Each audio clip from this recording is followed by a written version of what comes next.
Almost 24 years ago was the last time I was on this stage, in this room. I was taping my first 1 hour special. It's called Killing Them Softly. My girlfriend was sitting in that row, pregnant. She's now my wife.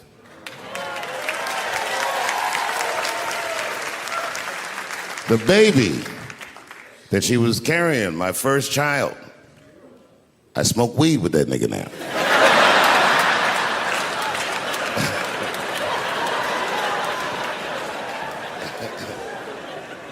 And what I remember most about that night was the pressure. Before the show, I had to run out there on the avenue and hand out tickets to anybody who would take them because I couldn't even fill the fucking room. And boy, what a difference 24 short years makes.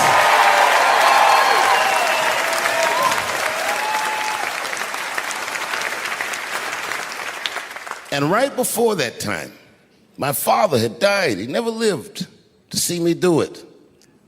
And when he died, I was inconsolable. I thought I'd never smile or laugh again. And the only thing that got me out of that space was a comedian friend of mine, the late, great Norm Macdonald. That's right. Shout out to Norm. And what Norm did, which I'll never forget, is he knew that I was the biggest Jim Carrey fan in the world. Now, I'm not going to go all into it, but Jim Carrey is talented in a way that you can't practice or rehearse. What a God-given talent. I was fascinated with him. And Norm knew that. And he called me up and he goes, Dave, he says, I'm doing a movie with Jim Carrey. Do you want to meet him? And I said, fuck, yes, I do. And it was the first time I could remember since my father died being excited. And the movie was called Man on the Moon. I didn't know any of this. And in this movie, Jim Carrey was playing another comedian I admired, the late, great Andy Kaufman. Yes, and Jim Carrey was so immersed in that role that from the moment he woke up to the time he went to bed at night, he would live his life as Andy Kaufman. I didn't know that. When they said cut, this nigga was still Andy Kaufman. So much so that everybody on the crew called him Andy. I didn't know any of that. I just went there to meet him, and when he walked into the room where we were supposed to meet, I screamed, Jim Carrey! And everyone said, no! Call him Andy. And I didn't understand. And then he came over and he was acting weird. I didn't know he was acting like Andy Kaufman. Just like, hey, how you doing? And I was like, hello. Andy? Now, in hindsight, how fucking lucky am I that I got to see one of the greatest artists of my time immersed in one of his most challenging processes ever. Very lucky to have seen that. But as it was happening, I was very disappointed. Because I wanted to meet Jim Carrey, and I had to pretend this nigga was Andy Kaufman all afternoon. And he was clearly Jim Carrey. I could look at him and I could see he was Jim Carrey. Anyway, I say all that to say, that's how trans people make me feel.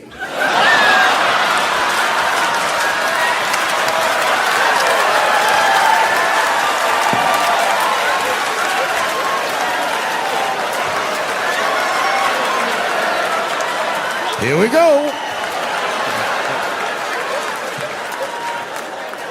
Now, if you guys came here to this show tonight thinking that I'm going to make fun of those people again, you've come to the wrong show. I'm not fucking with those people anymore.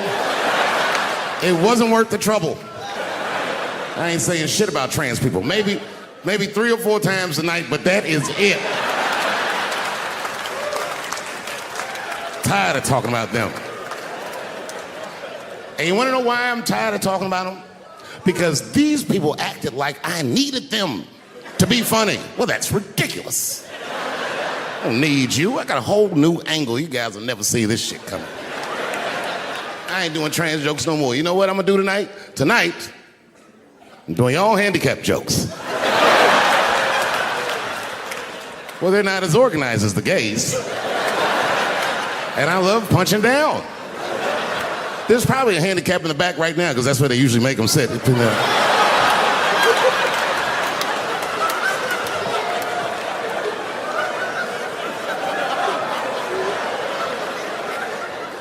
I came here to laugh at transgender people. I didn't know this nigga was gonna make jokes about us. Come on, y'all, let's get the fuck up out of here.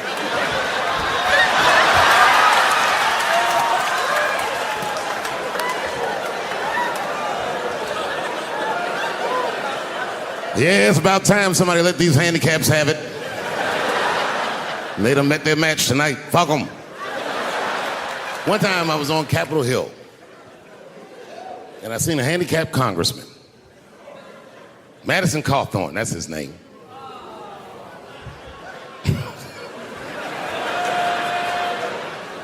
He's a Republican from North Carolina, and he was shocked because I saw him, and I go, hello, Congressman. He didn't even know I knew who he was. He turned around.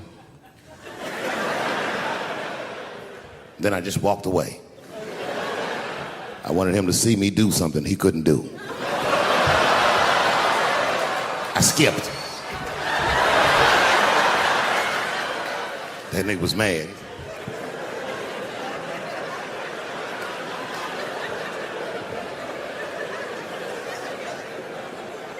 He's no longer a congressman. I don't know if you follow politics. I'm not trying to be funny, but he lost his seat.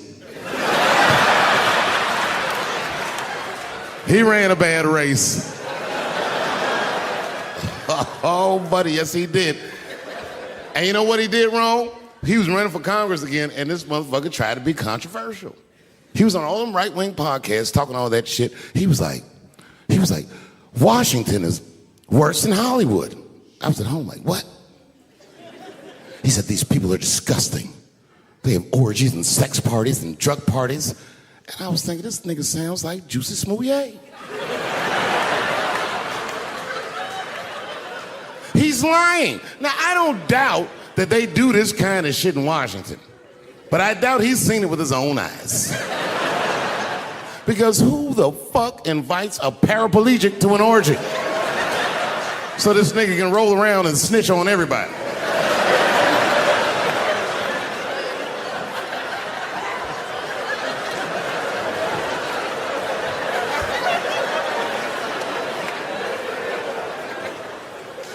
I said, there's only one reason you're gonna invite him to an orgy. And you know what that is. Have at it, guys. I can't feel anything. Let's get this bill passed for America. One at a time, folks.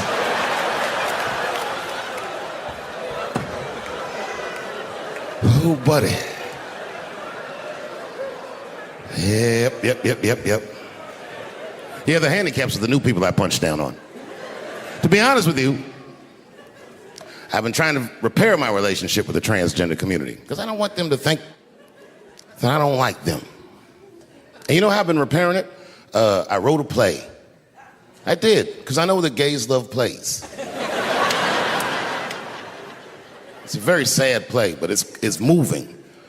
It's about a black transgender woman whose pronoun is sadly nigger.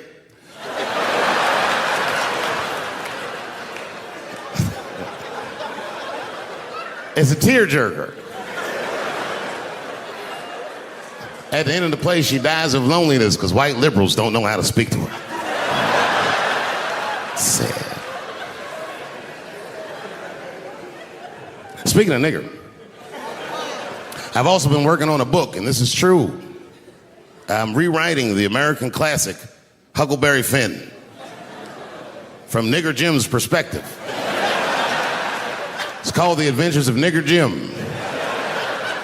That's how the book starts. Huckleberry Finn walks up to him and goes, so you're Nigger Jim. And he's like, yo, I just said Jim. What's your name, little buddy? Huckleberry Finn's my name. What? Huckleberry? That's your real name? God-given. You know what? Just call me Nigger Jim. It's fine. I don't care if you are black or white or whatever. If you ever meet a white person named Huckleberry, he has less money than you. That is the white, trashiest name I've ever heard in my fucking life. If you have a name like Huckleberry, you're doomed to fail. If I was in court and my lawyer came up and was like, I am your attorney, Huckleberry Finn, I'd be like, uh-oh, I'm going to jail. God forbid I ever go to jail. But if I do, I hope it's in California. Because as soon as the judge sentenced me, I'll be like, Your Honor, before you sentence me, I just want the court to know I identify as a woman. Send me to women's jail. And as soon as I get in there, you know what I'm gonna be doing? Give me a fruit cocktail, bitch, before I knock your motherfucking teeth out. I'm a girl just like you, bitch. Come over here and suck this girl dick I got. Don't make me explain myself. I'm a girl.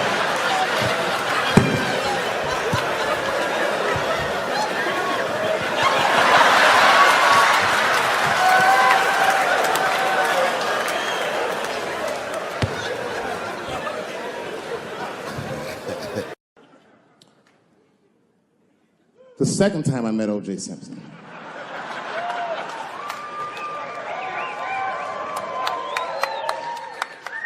was right after the trial of the century.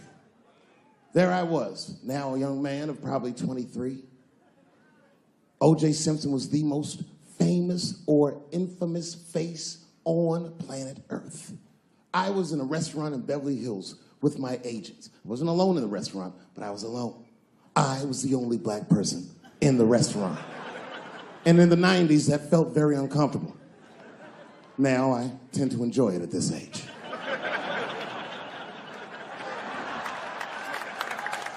I was having dinner with my agents, celebrating a deal that they told me was lucrative, but I later learned fucking sucked. And suddenly, a group of women walked by. Every race was in that group. Black, white, Asian, Latina, white, and white again. They were all gorgeous. I watched them walk by. Then, I saw a familiar face. Al Collins, the man from the infamous Bronco check towards the door. Couldn't believe what I saw. And then, close behind him, was O.J. Simpson, newly released from jail. The restaurant fell still. I was shocked. I didn't mean to say it out loud, but it just came out. O.J. He stopped, turned around to see who said it, saw my black face, and correctly assumed it was me.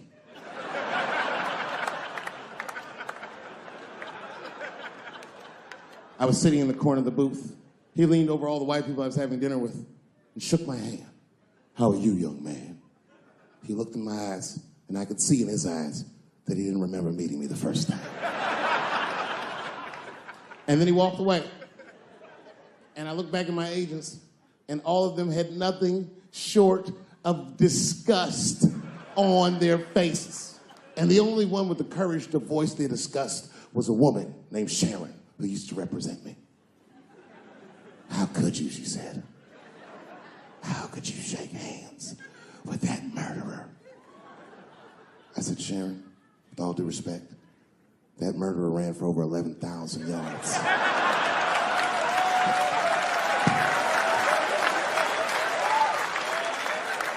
And the glove didn't fit. Glove didn't fit. Get over yourself. Some people can't do that. Some people just can't get over themselves. Gay people have a hard time doing that recently. Here we go. Here comes the deep water. No, recently I've noticed that. I noticed it with that Manny Pacquiao controversy.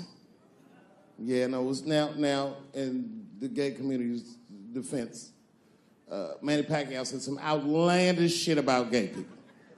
Very, very not nice things that I won't repeat, but there was biblical verses and some analogies to animals. Wasn't a good look. Nike took his shoes immediately, which I thought was a little harsh. A little harsh. You know what I mean? Because he's, just because he's Asian. You know what I mean?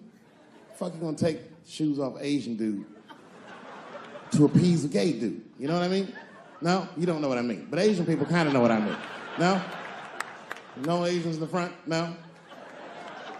No, this is what I mean. Okay, look, okay, you're an Asian dude. No, I say this with no disrespect, but we're all Americans, right? And we can agree that America has a huge body count all over the world, but nowhere more than Asia. Literally, if you look at history, recently, we have bombed the masculinity out of an entire continent. We dropped 2 atomic bombs on fucking Japan, and they've been drawing Hello Kitty and shit ever since. There's a lot of lady boys in the wake of our bombs. And I know these things because my wife is Asian. She's Filipino. All right, well, okay, so that explains it. Now you know why you see me at all those Filipino events. I'm not there picking up pussy, I'm dropping some off.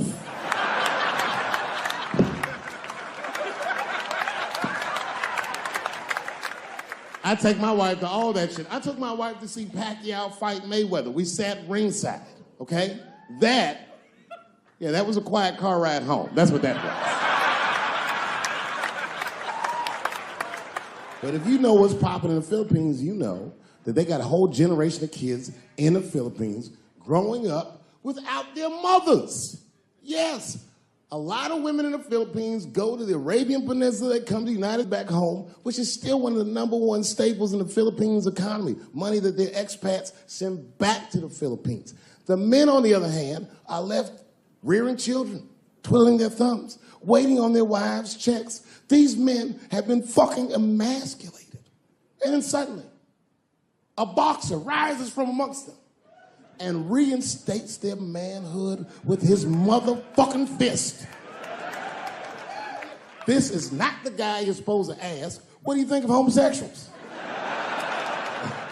He's not your champ. Shit. That's why I don't have a sneaker deal, because if you say something that people don't like, they'll take your fucking shoes off. Road ahead. They've got the longest mental gap to bridge. That's all I'm saying. Because, you know, whenever I see one of them T's on the street, I don't mind them, but I'll be like, man, I miss Bruce. I'm sorry, guys. I'm 42. I remember Bruce Jenner. Before the Kardashians, before all that, this motherfucker was a white American superhero. It was amazing. He was beating Africans at track and field. We'd never seen anything like it. He was on my cereal box growing up. You know how much of that cereal I ate, nigga? I didn't know he was gonna do that.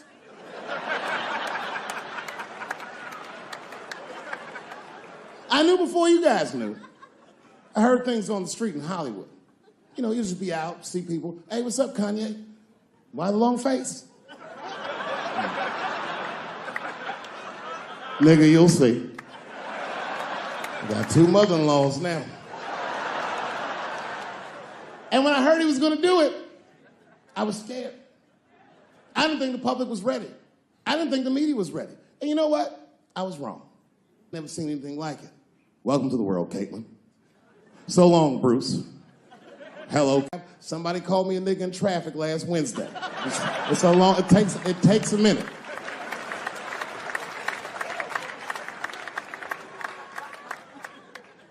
My wife's friend, Stuart, told me that. My wife has a lot of gay friends. Stuart's their leader. She has a lot of gay friends. And I don't like them.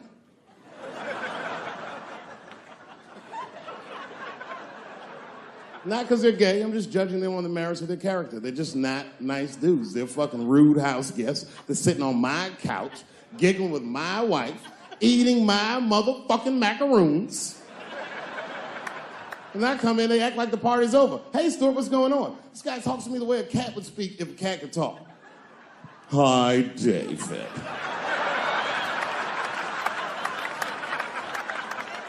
Stuart, what's all the beef, man? What's going... He always wants to have some kind of gay political argument. The last one was about a petition in federal court to take the words husband and wife out of the law. I said, well, why would you want those words out the law? He said, because it discriminates against same-sex couples. I was like, niggas, please save me the semantics. Just trust me, take your chips and get the fuck out of the casino. You're about to side, talk that over amongst yourselves, and whichever one of you is gayer, that's the wife.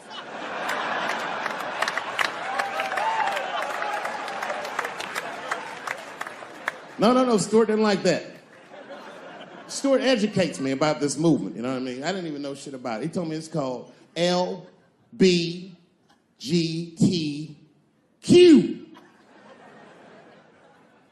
I was like, what the fuck is the Q? Does that even make sense, Q? Turns out Q is like the vowels. That shit is sometimes Y. It's for gay dudes that don't really know they're gay. You know what I mean? Like prison fags who are like, well, I'm not gay, nigga. I'm just sucking these dicks to pass the time. I'm not G, I'm Q. Ugh.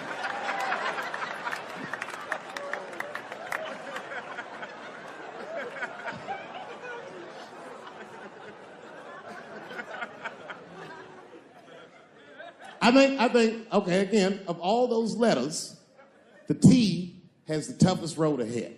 In fact, I think the T should stand for tough. If Martin Luther King had a sneaker deal, we'd still be on the back of the bus. They always true, the Nike exec would come up, hi, Martin, we need you to tone down the talk of civil rights and blacks being humans. It's upsetting our southern distributors.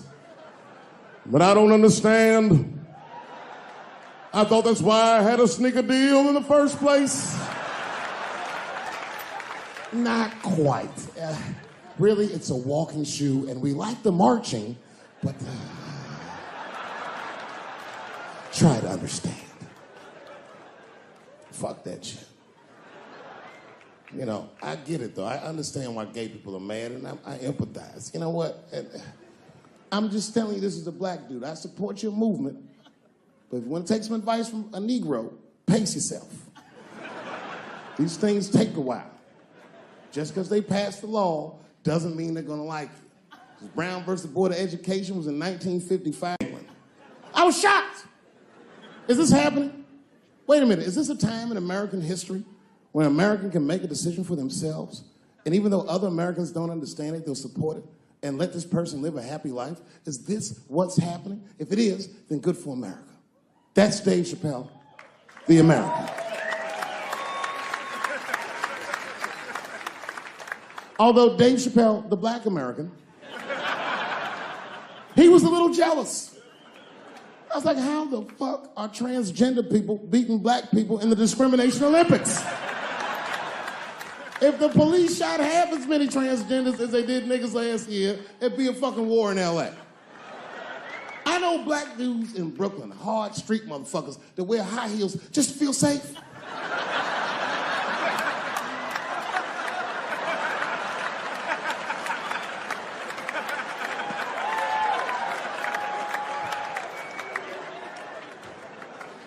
Transgenders are gangsters. I used to do business with a transgender in Hollywood. Man, everybody would be scared of her in the boardroom. She'd walk in there, newly minted woman, high heels, purse. Shit.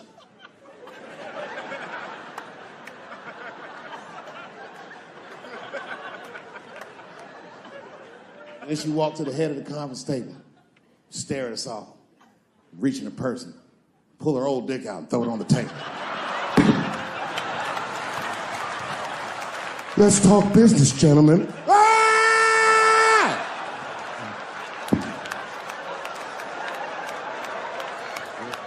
Shit is scary as fuck. If your best friend pitched that to you, you'd be horrified. Yo, nigga, let's go to the hospital and cut our dicks off and make pussies out of them shits. What? Can't we just get matching jackets or tattoos or something? Sure, that's what you want to do? There's only one way to find out, nigga. Wu-Tang, bow, bow. Let's go to the club and trick niggas into fucking us, yeah. I've been watching that new OJ show. I can't get enough of that shit. Doesn't it bring back good memories? But I forgot how, like, just how polarizing that OJ case was. And you know, I've met OJ Simpson on 4 different occasions in my life. And before the end of the show, I will tell you about each of those occasions. The first time I met OJ Simpson, I was in Santa Monica. Santa Monica? Yeah. I can't believe a black dude was like, Santa Monica. He was the last niggas I was expecting to say that. See your shoes. You got some Vans on, nigga? What you got on? Santa Monica! You? At the time, I was 18. I had done a show, and then a guy from the club came up and was like, hey, O.J. Simpson's here, and he said he wants to meet you. I said, what? Fuck yeah. I ran down the steps, and O.J. was down there. He was like, hey, yo, man, how are you? It's very good to meet you, and you're doing really good work, and I hope good things happen for you in your life. Standing beside him, well, I don't know the nice way to say this, his soon-to-be slain wife. Ladies and gentlemen, man the fuck up or you're not gonna make it through the end of this show. Just man the fuck up. She's dead, you already know, we know what happened. We don't know who did it, but we know what happened.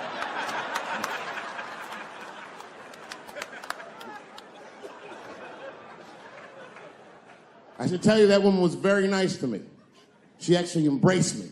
She said, I think you're adorable. And she hugged me. She goes, good luck to you. And she held me for a long time. And I whispered in her ear, bitch, are you trying to get us both killed?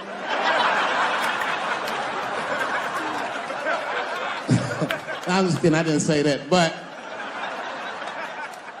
that was the first time in a nutshell.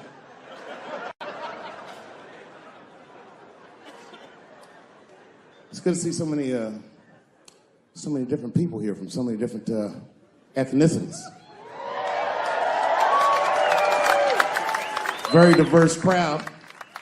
Looks like you thought Bernie Sanders was gonna come out in this motherfucker, but surprise, it's me.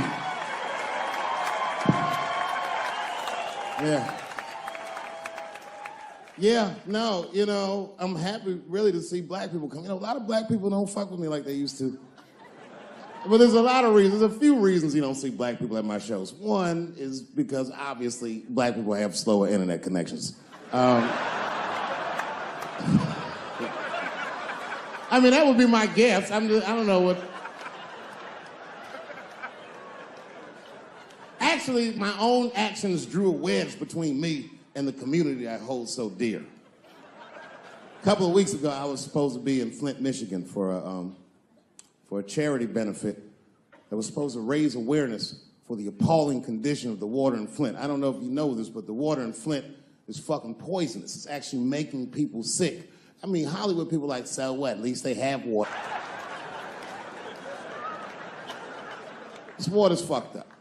So a lot of black celebrities flew into Flint, and they did a tremendous charity benefit, and I was on the schedule to appear.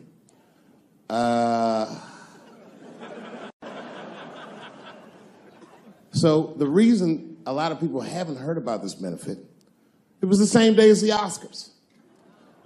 Right, I know. So I was on my way to the airport to go to Flint, and then Chris Rock calls me and is like, hey, Dave, I got a ticket for you for the Oscars. Can you make it? And I was like, sure, nigga, I'm on my way to the airport right now. Oh, come on, man. What am I going to do about that water? What am I, a fucking superhero? I need to have fun. I need to live, too. I didn't fuck that water up. Stevie Wonder was there. They didn't need me. I'm sorry, everybody. I've never been to the Oscars. You've seen the movies I make.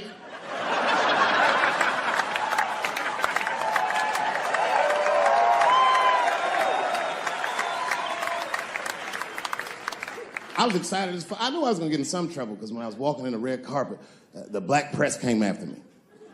Excuse me, brother. When you hear somebody call you brother too much, something terrible's about to happen. Excuse me, brother. And then I looked back, and the motherfucker had a tuxedo with the kente cloth tie. I said, uh-oh. He said, I just want to ask you a couple questions. I said, what publication are you with? Mongo, what the fuck? Who the fuck reads this? He said, listen, brother, I just want to ask you a quick question. You understand that this year, this is a boycott for the Oscars, so I'm just wondering what made you, of all people, cross the motherfucking picket line and be here tonight. I said, boycott? Nigga, I haven't been working in 10 years. What do you mean boycott? I've been on strike. Y'all niggas didn't stop working. I had to watch fucking Key and Peele do my show every night.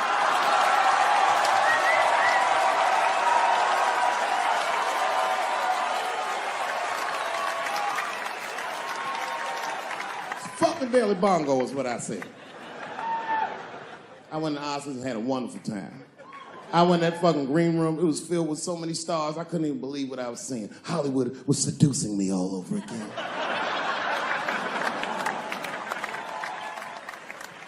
I was sitting back there, I'm smoking, drinking with the stars.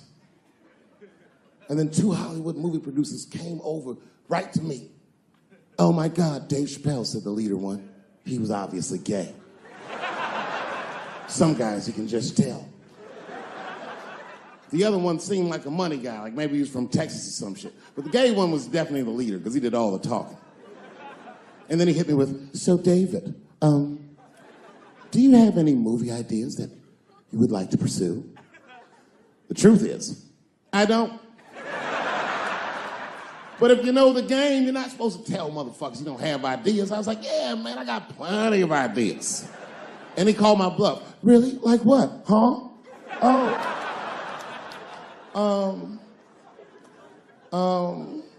And then I just started making up shit that I thought maybe he'd like to see. I said, I have a superhero idea. He goes, really?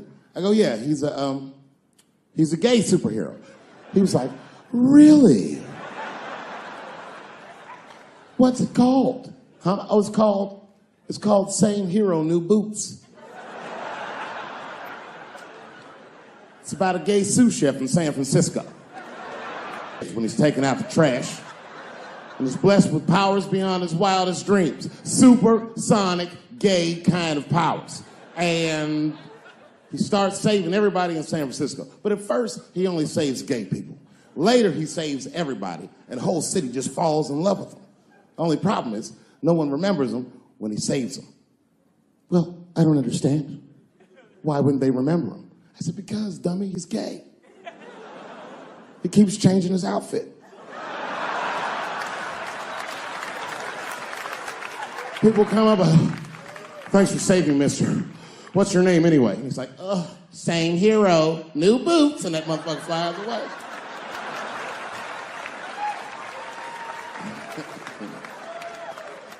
He's like, I like it a lot. The Texan didn't like that shit at all.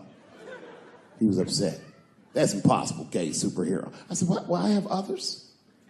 I have a superhero you love because he's stronger than Superman and he fights for truth, justice, and the American way like Superman, but more than Superman. He beats up Mexicans for no reason.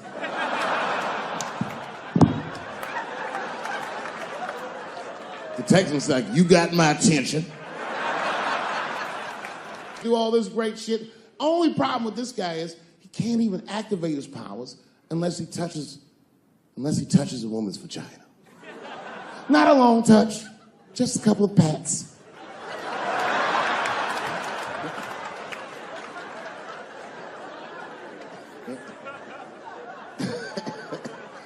He said, well, what's the problem with that? I said, well, the problem, sir, is that our hero is not, he's not a handsome man. And he's often short on cash.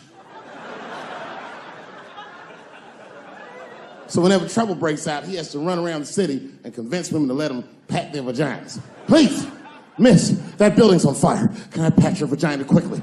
People are dying, but he can't tell them exactly why. Ugh, get away, you're gross. Please, miss, people are dying. Just a couple of pats. Ugh, gross, get away.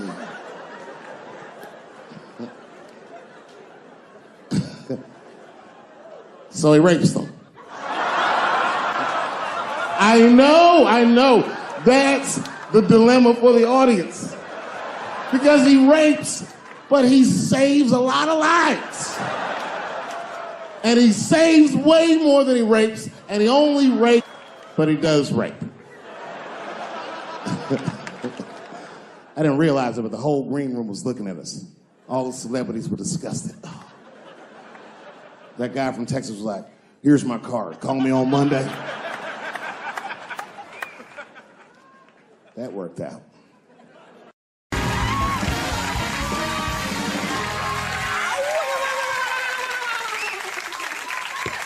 All right, everybody, we are back. My first guest is the star of the Comedy Central series Chappelle's Show. This Saturday, you can see him in his Showtime special, Dave Chappelle, For What It's Worth. Please welcome, hottest guy out there right now, Dave Chappelle.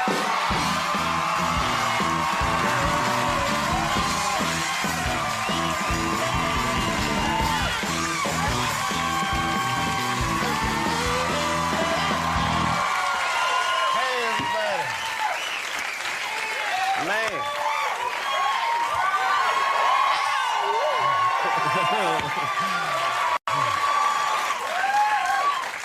Man.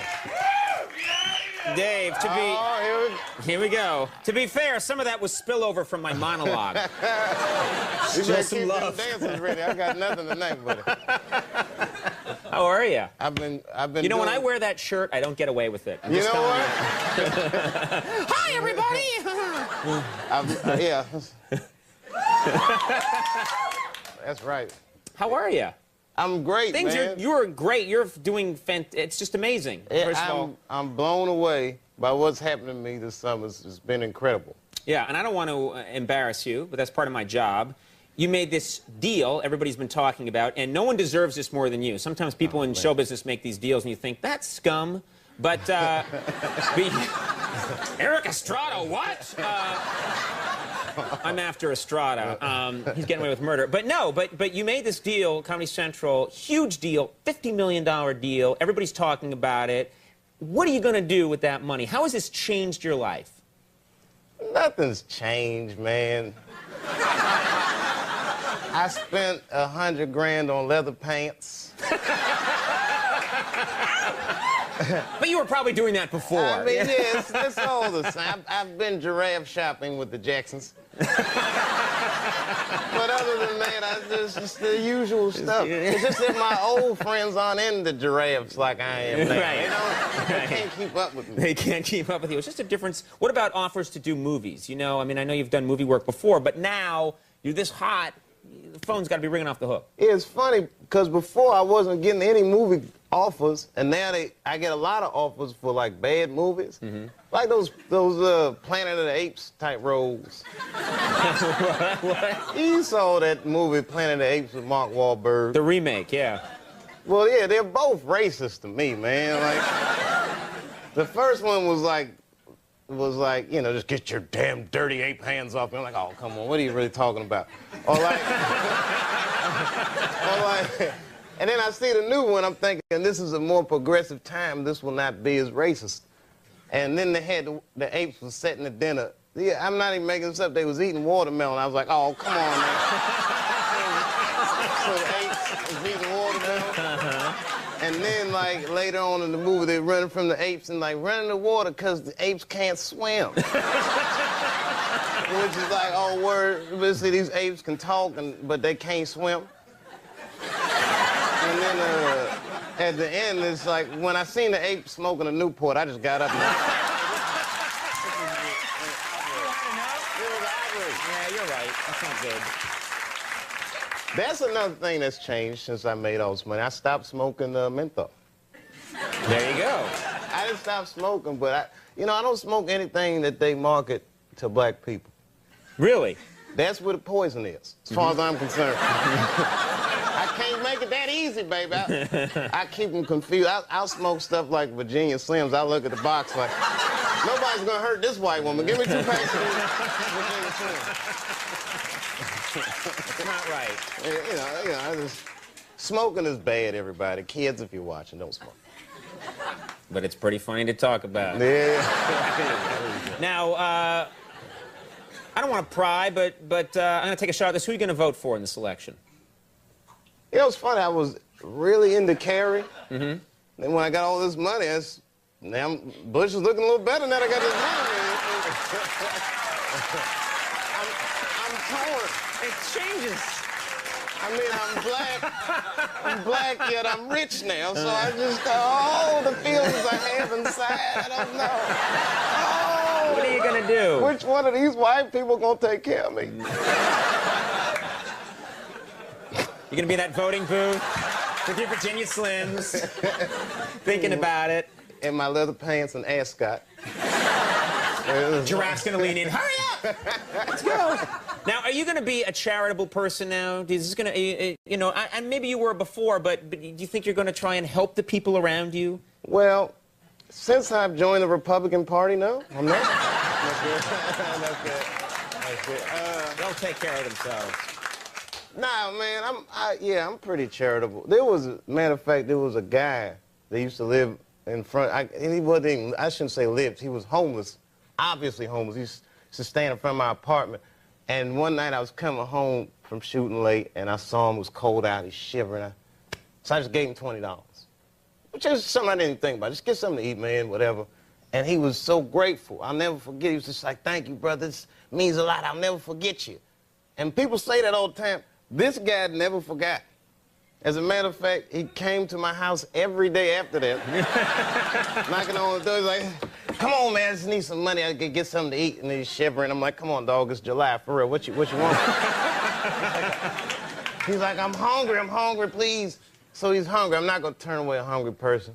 And I'm like, well, what are you trying to eat? He's like, what? A burger. I need a burger. But I'm like, I need more information. Do you want cheese on it? Do you want fries? Different burgers cost different amounts, right? I need to know how much money to give you. He's like, I want some crack, okay? I want some crack. Maybe some fries, too, but mostly crack. You were wasting the guy's time. He had business to do. I felt bad. But then I'd see him and I'd try to, like, encourage him, like, you know, when I'm coming out. Like, you can beat that crack. And I guess that's, like, an annoying thing to say to a crack addict because he's just like, all right. Easier said than done. Thank you very much for that encouraging word. Until you mentioned it, it never occurred to me. Now, I can't believe this, but you were invited to go to the Republican convention. That's true? Well, no. Kind of. What happened was I was doing that Anderson Cooper show. Right. So Anderson was tied up at the convention. He's like, can we come interview you on the floor at the Republican convention, which is too much attention for me. I mean, any black dude that walks in there is going to have a million cameras on. If Bigfoot walked in at the same time, they'd be like, Bigfoot, so Dave Chappelle at the... Bigfoot is taking a seat with the Colorado delegation. Dave Chappelle's a black person at the convention. Now, how are your, and again, this is about your life, but I know you have two boys. Yeah, man. These guys... you act like I just reminded you. Yeah. No, man. Oh, yeah. Those guys, man. I hope y'all are watching. Y'all should be asleep. But, How are they? How are they doing? they're great. My oldest son just finished his first year of school. If you want to call it school, I mean, he's like 4. So I don't even know what they're learning. I went to one of, you know, those parent-teacher conferences, which I was nervous, because if they say anything less than he's incredible, then I'll get mad. So, but she was like giving me his report card, like his running is great. His jumping is incredible. She goes through all the litany, she goes, but he needs to learn how to use his words more. So I'm like, what does that mean, use words? She said, well, like at nap time, if someone's sleeping on his mat, he should come tell me and not kick that person. I was like, what you think I'm raising, a snitch? Kick him, son. You guys want to get some help? He's doing the right thing. That's right. I'm trying to get him to keep it real, you know. Keep it real. Yeah, man. I don't Good. want no son to come telling everybody who does something. Just kick him. Kick him hard. Yeah, he'll move. Just kick him. All right. Well, Dave Chappelle, For What It's Worth, premieres Saturday night at 9 on Showtime. And you know what? No one deserves all the success more than this guy right here. Dave Chappelle. Keep going. Rose Byrne. Coming up, we'll take a break. We'll be right back. That's funny.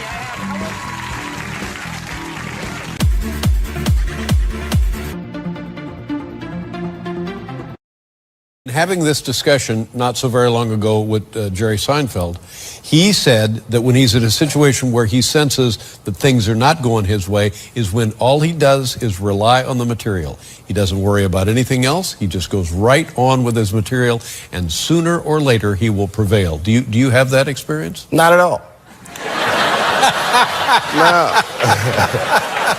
Do you still get nervous when you do shows, or this is a piece of cake to you? Well, one time it didn't work out. Yeah, and sometimes it don't work. You know what it's like? And Donnell, you can attest to this. When people ask me, like, do you get nervous when you go on stage? It's like asking a pilot if he gets nervous before a flight. I might hit some weather.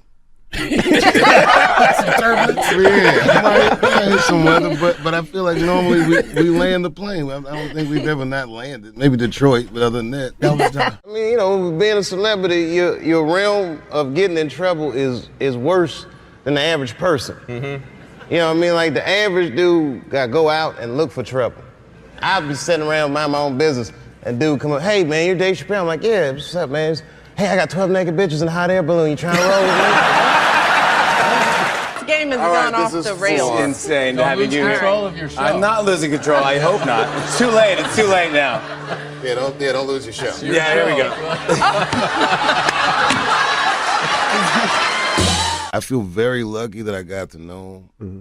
I feel like he's a very large part of the reason that I got to be successful. Mm-hmm. Like, literally, he changed my life just by saying, I fought Rick James many times. We were like, what? He fucked Rick James. Fought Rick James. Oh, I thought you said that too. Charlemagne, Jesus Christ. I don't know what accent that was. Whoa.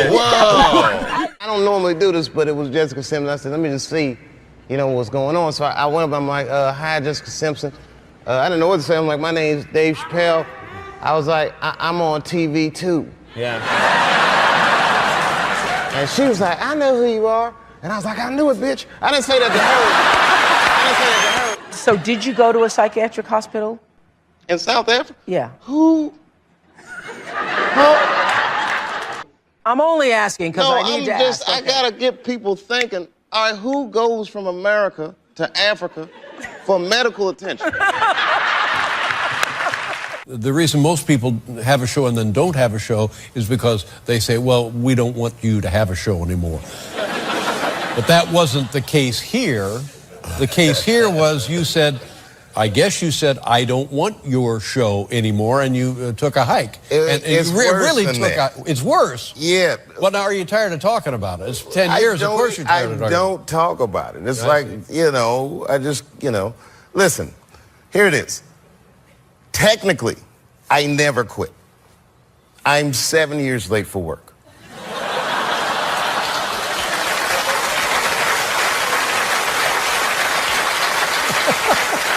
My son was back then. I have another son that's coming this weekend. Oh yeah? Yes, we're gonna have a swell time. Do they enjoy living? Do they enjoy living in Ohio? Yeah, they don't know any different. Like, they love it. You know. He didn't mean it like that. He didn't mean it like that. I sat back down. As a matter of fact, I was finishing my soup up, and she was leaving. This was crazy. She came up to me as she was leaving. She was like, bye, Dave Chappelle. It's nice to meet you. And she gave me some sugar, just a little. She gave you a kiss?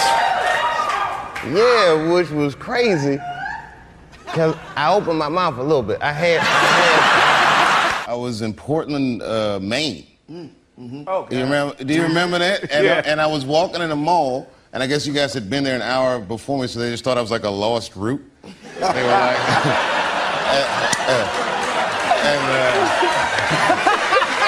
I look at it like this. I'm at a restaurant with my wife. It's a nice restaurant. We're eating dinner. I look across the room. I say, you see this guy over here across the room? He has $100 million. And we're eating the same entree. So, okay, fine. I don't have $50 million or whatever it was. But say I have $10 million in the bank. The difference in lifestyle is minuscule. The only difference between having $10 million and $50 million is an astounding $40 million. How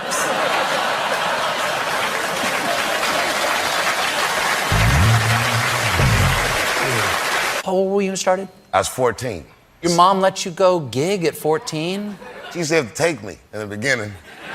I can't really say it on television. She would critique my act on the drive home, which was a very long ride. You don't want to hear your mom say, like, those jokes need to be cut and all that stuff. I saw your baby, very nice. God, baby's, how old's the baby now? He's 18 months now. Oh, that's very cool. He can't quite talk yet, but that's what I'm waiting for. Yeah. For him to talk. Yeah. Because whenever you ever had a conversation with a guy that lived in your balls, you know?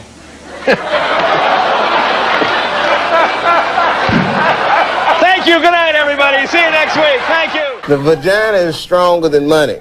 Stronger than money. Yes. If I could, I'd put one in my wallet. I would get a whole new wardrobe.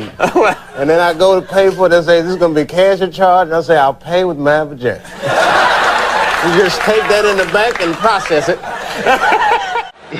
So what happened? You get out of the police station? Well, I go there, you know, I believe the fear is that, you know, the police, you don't want to go in there because, oh, while you're here, you might fit a description. Why don't you come back here and we'll process it? I don't want to get put in the lineup, you know. You know the lineup. I know the lineup, yeah. And especially if it's one of them good lineups where all the guys kind of look like you. I don't know. He'd be in the line like, oh, my God, they do kind of look like me. Yeah. Were you actually in the lineup? Oh, yeah, I've been in the lineup before. I would try to change my face and stuff like, you know. And a lady actually almost picked me. She was like, wait a minute, this guy, he looks familiar. It's like, bitch, I've been on television. Be careful, man. You know, I learned about London. I didn't know they called cigarettes fags over there. Yeah, you got to kind of know that before you go. Yeah, I was in a bar and the guy came up to me. I'm dying for a fag. Like, ugh, man. Why are you telling me this? Like, am I in the wrong bar? How old is your baby? Nah, yeah. How old is your baby? She's 2.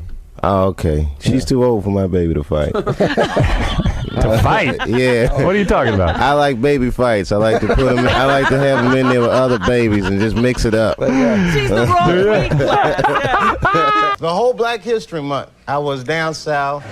And it was crazy. I was scared to go, you know. And I got there and it was not scary at all. It was nice there. Right. And I mean, not to say they don't have racism, but they're comfortable with their racism. Right. You know, morning, nigger. Morning, sir. Boy, that was good.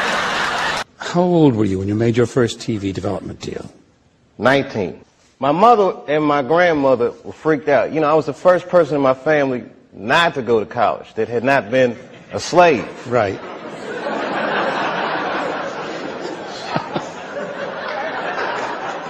So I was really breaking from tradition, and it was like a graduation lunch we were having, and they had my dad come and talk to me, and my dad takes me outside, and he's like, listen, and this is some advice that applies to all you acting students.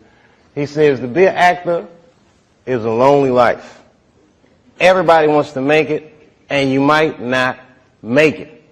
And I said to my dad, well, that depends on what making it is, Dad. He was a smart-ass kid. Yeah. It depends on what making it is, Dad. He says, what do you mean? I said, well, you're a teacher. I said, if I could make a teacher salary doing comedy, I think that's better than being a teacher. And he started laughing. He said, if you keep that attitude, I think you should go. He said, but name your price in the beginning. If it ever gets more expensive than the price you name, get out of there. Thus, Africa.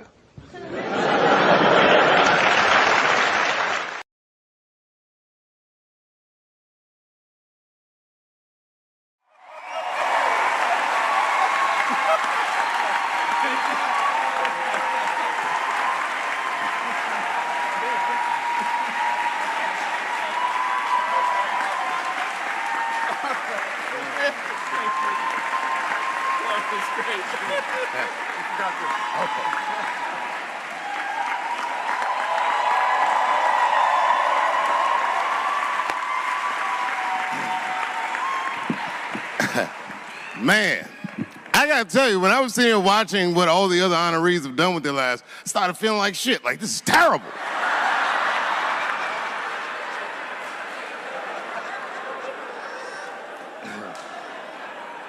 And then Bobo brought me up and started out good with that Ali picture, and then it just... But But that coloring book that was in the picture, I know the Ali's are here, that coloring book, my mother has it. And the champ, he signed it. You know, the greatest, he signed it, Muhammad Ali. And his sparring partner was there that day. And his sparring partner signed it, said the next heavyweight champion of the world, Larry Holmes. And he was. And 2-year-old Dave Chappelle colored all in that shit and just ruined the book.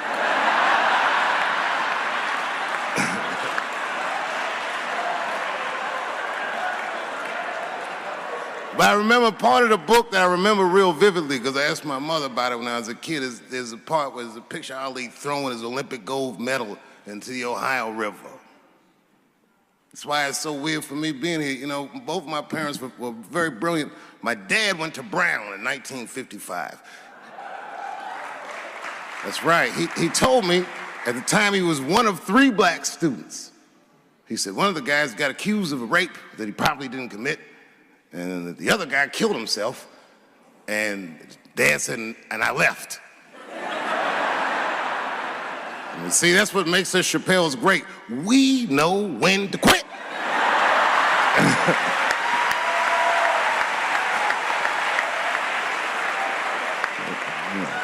We all just live to fight another day.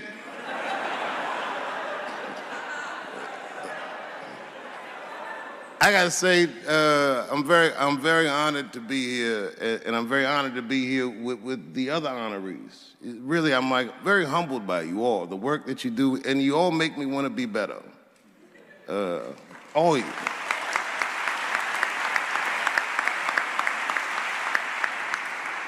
And you know, I was gonna stop doing stand-up for a while because 4 comedy specials in a year is like, that's a lot, you know.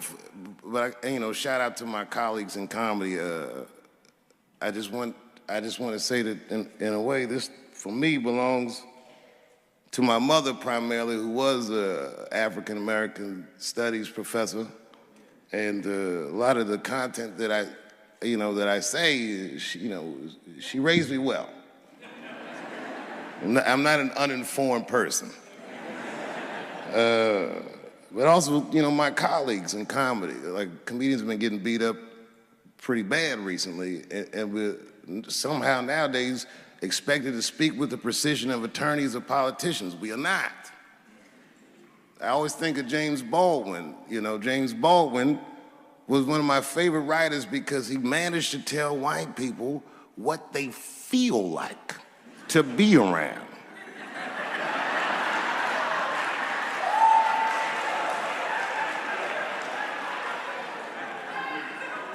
So I ain't gonna hang up my gloves yet. I think I got one more special in me. So to quote Baldwin, God gave Noah the rainbow sign. It's no more water, it's the fire next time. Thank you very much. And so if you would, please join me in welcoming Dave Chappelle home again.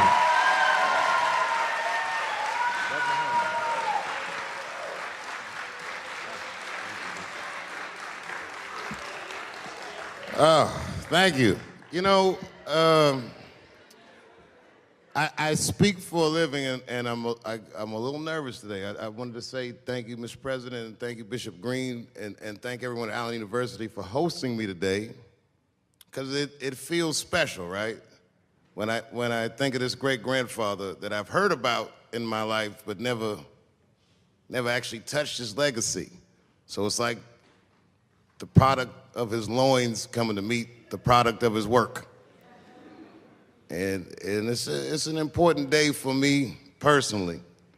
And I know a lot of you guys are students, and I just want to tell you I'm the first person in my family to not go to college. And as the president has told you, I've done outstanding in spite of that.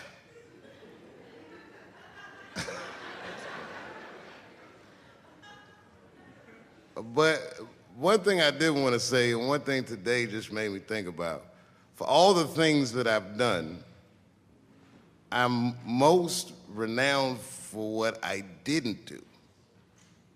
I've made decisions in my career that a lot of people have called insane. 2004, had a $50 million deal on the table, and in a crisis of conscience, flipped the table over and walked away. Went to South Africa. Everyone said I was running away from the money. That is not true. In fact, I still want that money.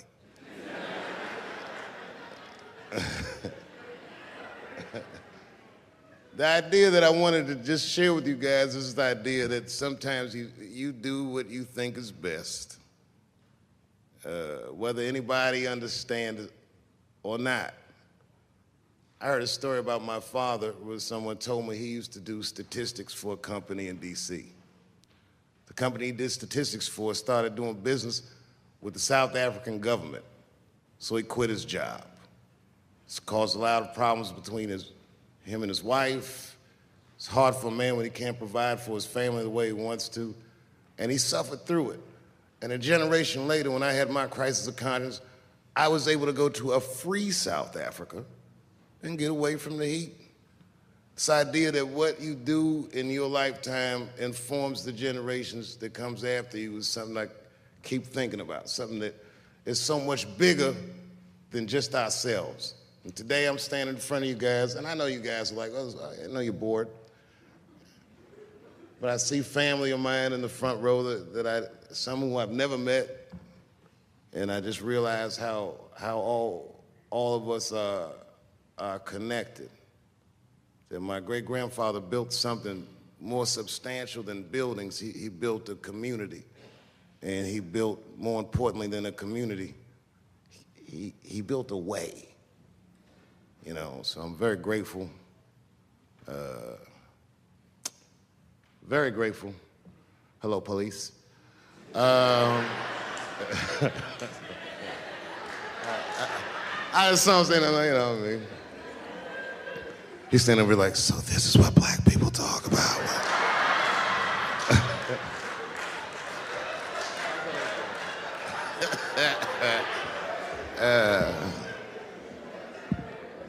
I just want you guys to remember, you know, that right now there's this thing where ethics aren't what they used to be. This idea that people are trying to replace the ideas of good and bad with better or worse. And that is incorrect. You gotta keep your ethics intact because good and bad is a compass that helps you find the way. And a person that only does what's better or worse is the easiest type of person to control. They are a mouse in a maze that just finds the cheese. But the one who knows about good and bad will realize that he's in a maze.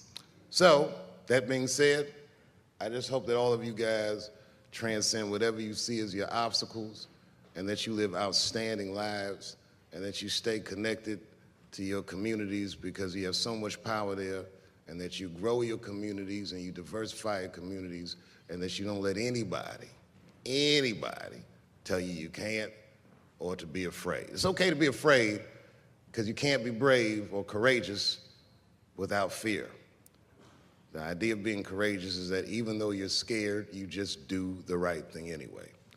So in 2004, I walked away from $50 million, and in November, I made a deal for $60 million. So,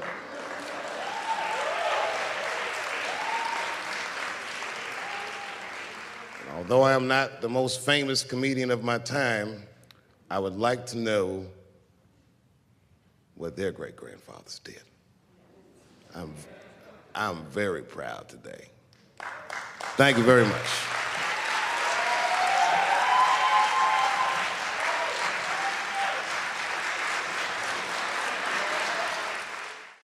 Boy, comes as a complete surprise.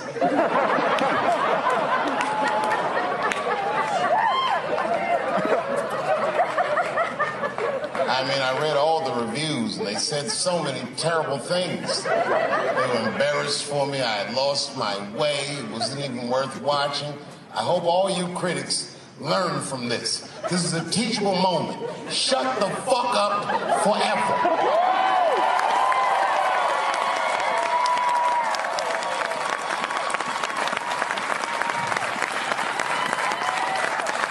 Two in a night. These aren't them. These are the ones I won for the other ones, motherfucker. I would like to thank my editor who was nominated. Unfortunately, he did not win, but I couldn't have been more honored to work with Jeff Urin.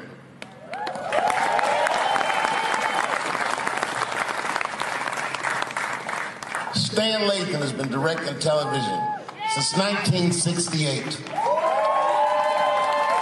Any show that I watched when I was growing up, he directed it. From Sesame Street to Sanford and Son to Good Times to Everything Black. And finally, you motherfuckers finally gave him an Emmy tonight. He deserves so much more, but I'm glad you came around.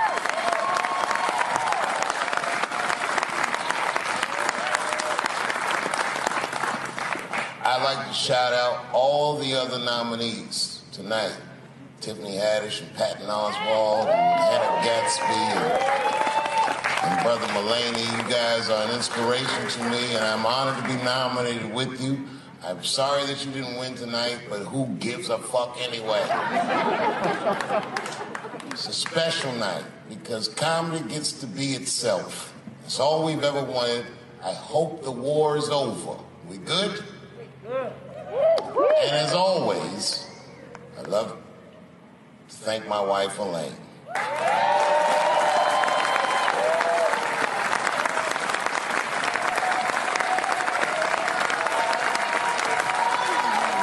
That's right.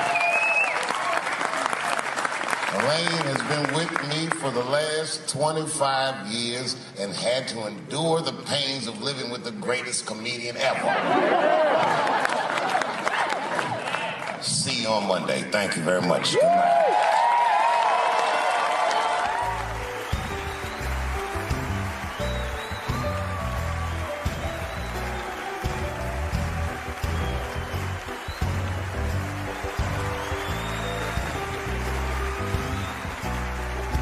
Thank you.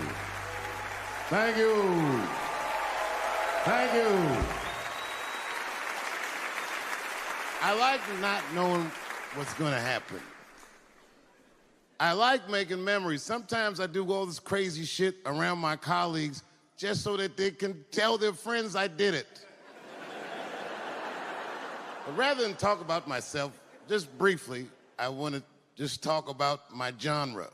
Stand-up comedy is an incredibly American genre. I don't think any other country could produce this many comedians. And unbeknownst to many people in this audience, I don't think there's opinion that it exists in this country that is not represented in a comedy club by somebody. Each and every one of you has a champion in the room. We watch you guys fight, but when we're together, we talk it out. I know comics that are very racist, and I watch them on stage, and everyone's laughing, and I'm like, that motherfucker means that shit. Don't get mad at them, don't hate them. We go upstairs and have a beer, and sometimes I even appreciate the artistry that they paint their racist opinions with. Man, it's not that serious. The First Amendment is first for a reason. The Second Amendment is just in case the first one doesn't work out.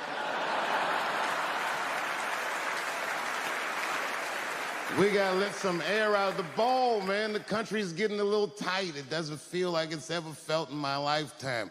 So tonight, I am honored that my colleagues are here in comedy and in music.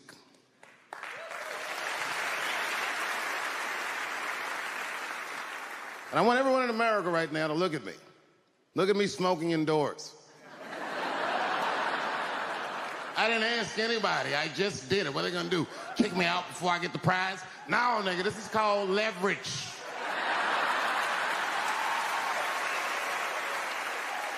The thing that I liked best about tonight was that I saw so many people from different parts of my life, like friends that I grew up with here in DC, friends of mine from Ohio then and now, friends of mine from comedy clubs, all the fucking musicians that blew my mind. You guys have no idea how you inspired me. I want to give a special shout out to my OG, Tony Woods. Miles Davis has a quote.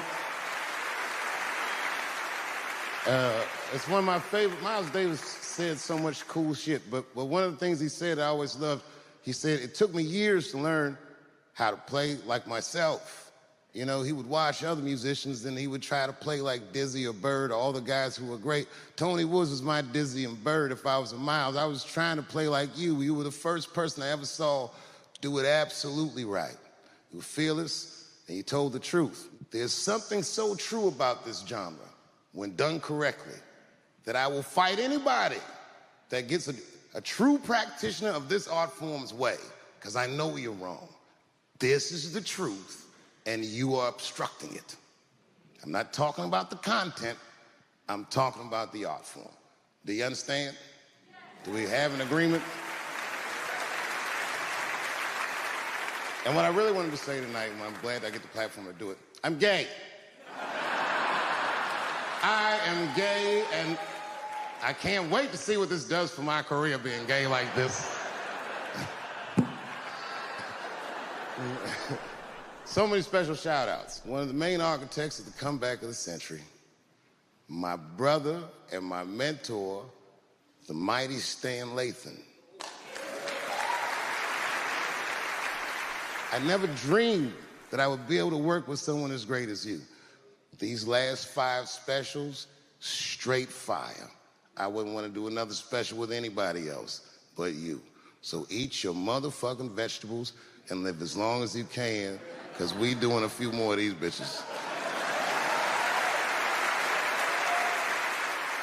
Neil Brennan, your speech made me cry, because it reminded me of all those hard days of work and all that money I never got for it. The other real special shout out I gotta make, because none of this would have been possible on any level without this person, is my mother. Mom. My mother. Mom. You have no idea what I put this woman through. If you had just given birth to me, that would have been more than enough. But the fact that she raised me and raised me well. We had a real oral tradition in our house. I knew the word griot when I was a little boy. A griot was a person in Africa who was charged with keeping the stories of the village. Everyone would tell a griot the stories, and they would remember them all so that they could tell future generations. And when they got old, they'd tell them to someone else. And they say in Africa, when a griot dies, it's like a library was burnt down. And my mother used to tell me, before I ever thought about doing comedy, she said, you should be a griot. And she'd fill me with every story of black life. You know, she's educated in African-American studies, and she would let me understand the context that I was being raised in, that I'm being raised in a hostile environment that I have to tame. By the time I was 14 years old, I was in nightclubs, mastering an adult world. It was terrifying. Crack epidemic was going on, and my mother would hear gunshots outside and be scared to death. Maybe it's my son. But early in my career, if you remember, Mom, you used to sit in the club with me. She'd do a full day of work. You'd be back there falling asleep, just waiting for me to go on. She would watch my show every night. Do you know how long that car ride is home?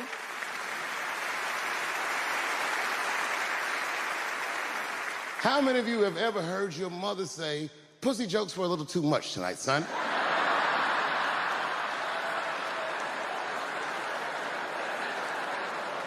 I was a soft kid. I was sensitive, I'd cry easy, and I would be scared to fist fight.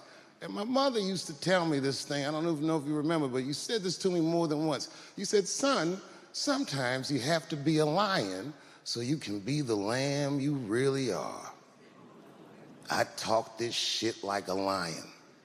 I'm not afraid of any of you. When it comes word to word, I will gab with the best of them, just so I can chill and be me. And that's why I love my art form, because I understand every practitioner of it. Whether I agree with them or not, I know where they're coming from. They want to be heard. They got something to say. There's something they notice. They just want to be understood. Love this genre. It saved my life. So tonight, Mom, I would like to honor you in a very special way that I cannot do on my own. But because now I'm a man with great and influential friends. I'd like to ask my man Thundercat to come out on the stage. Thundercat, the Mighty Most Def. Washington, D.C., thank you very much for giving me a home and a place to start. Today is officially Dave Chappelle Day in Washington, D.C. The mayor declared it last night. So, in the future, on Dave Chappelle Day, I ask everyone who wishes to celebrate it to make one incredible memory for themselves and or somebody else. Thank you very much. Good night.